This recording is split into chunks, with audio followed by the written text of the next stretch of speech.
Assalamualaikum warahmatullahi wabarakatuh. Pembicaraan kita sekarang ini tentang memiskinkan pribumi dengan cara yang sistematis.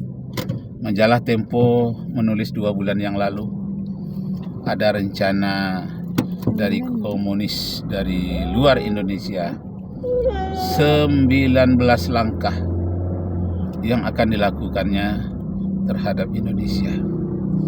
Yang paling pertama adalah ingin memiskinkan kaum pribumi dengan secara sistematis.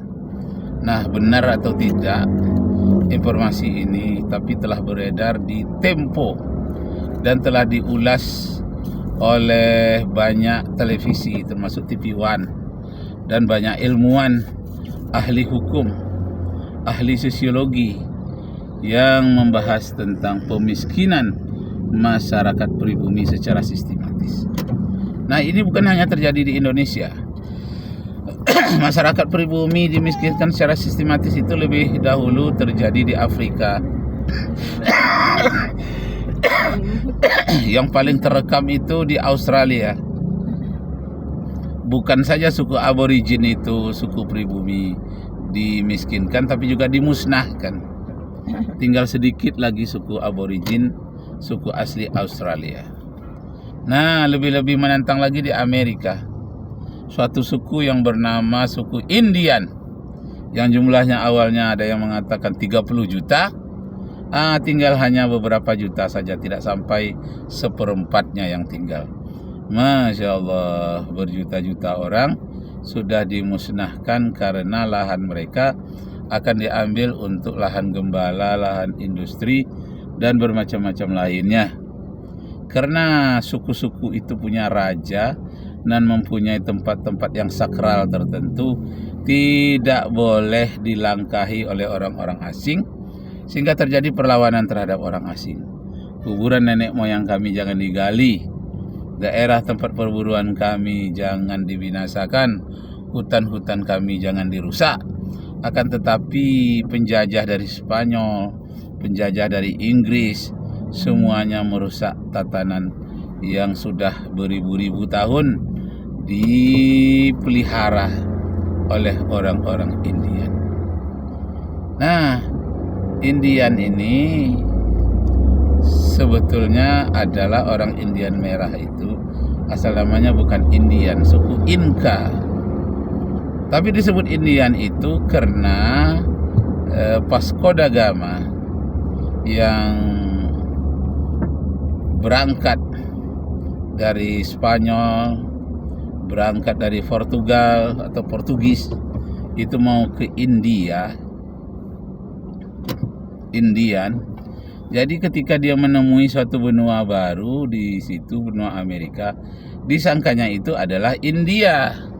Maka dia sebut inilah Indian. Orang-orang yang kelihatan di situ dia sebut orang Indian. Sebetulnya India bukan di situ. Sudah terlampaui India oleh Vasco da Gama, Albuquerque, ada lagi Columbus. Itulah petualang-petualang besar dari Portugis ingin mencari daratan baru, penjajahan baru di muka bumi ini. Masya Allah. Nah, Al-Quranul Karim menerangkan kul siru fil ardi, berjalanlah kamu di muka bumi, fanzuru, perhatikan, kaifa akibatul mukazzibin, apa yang terjadi terhadap orang-orang yang zalim, orang-orang pendusta, orang-orang jahat, apa yang terjadi pada dirinya. Perhatikan di muka bumi ini. Kemudian Al-Quranul Karim menerangkan boleh berjalan di muka bumi ini, berdagang kemana-mana, akan tetapi jangan merusak. Zaharal fasadu fil barri wal bahri bima kasabat aydin nas. Terjadi kerusakan di darat dan di laut akibat tangan-tangan jahil manusia. Surat Ar-Rum ayat 40. Zaharal fasadu fil barri wal bahri bima kasabat aydin nas. Kalau di dalam surat Al-Qasas ayat 77 dinyatakan wala tabghil fasada fil ardi innallaha la yuhibbul mufsidin.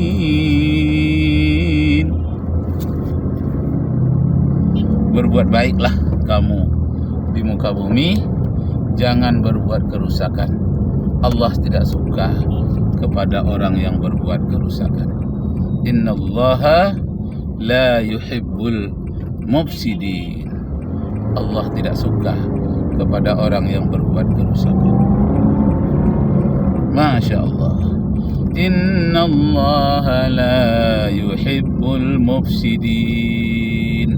Allah tidak suka terhadap orang yang berbuat kerusakan. Nah, kalau di Indonesia kerusakan sekarang ini terjadi pada pertambangan nikel, terjadi di Halmahera, Sulawesi, terjadi di Papua oleh Freeport, terjadi juga di Sumatera Selatan, pertambangan timah di Bangka Belitung. Masya Allah, baru-baru ini ada yang ditangkap buaya karena buaya memasuki lubang-lubang bekas dari penggalian timah itu. Masya Allah, kerusakan. Terjadi kerusakan di darat akibat tangan rakus manusia merusak, tidak mau memperbaiki. Seharusnya rusak diperbaiki, bertanggung jawab. Masya Allah, banyak orang yang tidak bertanggung jawab dengan kerusakan-kerusakan yang dibuatnya. Makanya Al-Quran mengatakan wala tabghil fasada fil ardi innallaha la yuhibbul mufsidin.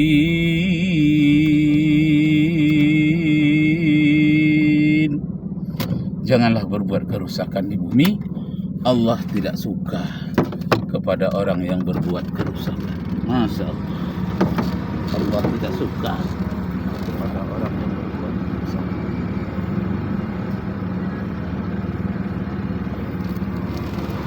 Wala tabghil fasada fil ardi.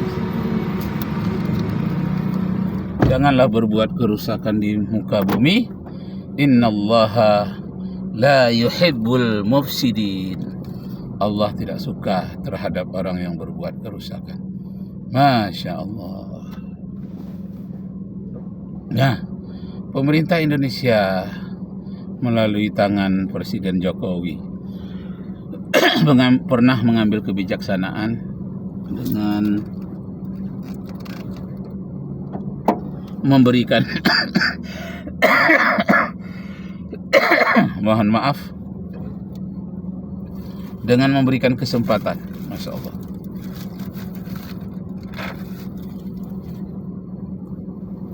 Presiden Jokowi memberikan kesempatan kepada ormas-ormas yang mempunyai badan usaha untuk mengelola nikel.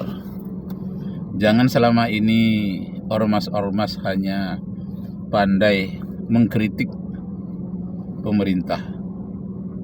Nah, coba pula lah dilaksanakan dengan baik. Bagaimana? Awal sekali disambut oleh NU.